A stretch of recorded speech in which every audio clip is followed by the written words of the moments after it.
Master ಇದ್ದಂಗ ಮಾಸ್ತರ್ನ ಮನಿ ಅನ್ಬಿಡಪ್ಪ. ಭಾಳ ದಿನಕ್ಕೆ ಭೇಟಿಯಾಗ್ಯಾರ, ಮಾತನಾಡ್ಸ ಮಾರೆ ಗುರುಗಳು ಭೇಟಿಯಾಗ್ಯಾರ ಇವತ್ತ. ಮಾಸ್ತರ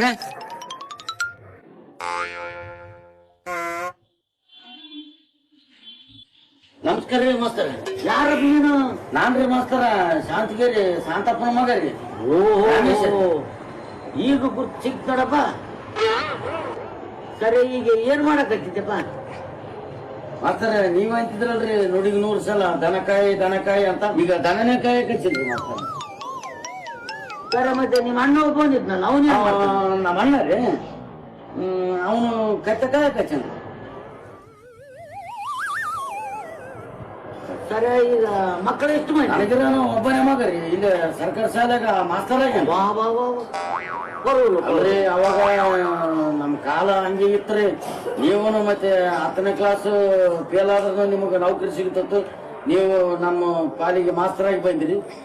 ನೀವ್ ಏಟ್ ಕಲ್ತಿದ್ರು ಏಟ್ ಬಿಟ್ಟಿದ್ರು ಅಷ್ಟು ನಮಗೆ ಹೇಳಿದ್ರಿ. ನಾವು ಅಷ್ಟನ್ನು ಕಲ್ಯಾರ ಈಗ ಹಿಂಗಾಗಿವಿ. ಆದ್ರೆ ಈಗಿನ ಶಾಲೆ ಹಂಗಿಲ್ರಿ. ಈಗ ಸರ್ಕಾರಿ ಯಾವ್ದಾದ್ರು ಸರ್ಕಾರಿ ನೌಕರಿ ಯಾವ್ದಾದ್ರು ಸಿಗಬಹುದ್ರಿ. ಅದ್ರಾಗ ಸರ್ಕಾರಿ ಶಾಲೆಗ ಮಾಸ್ತರ್ ಆಗ್ಬೇಕಂದ್ರ ಅಷ್ಟು ಸಾಮಾನ್ಯ ಮಾತಲ್ರಿ ಗುರುಗಳೇ.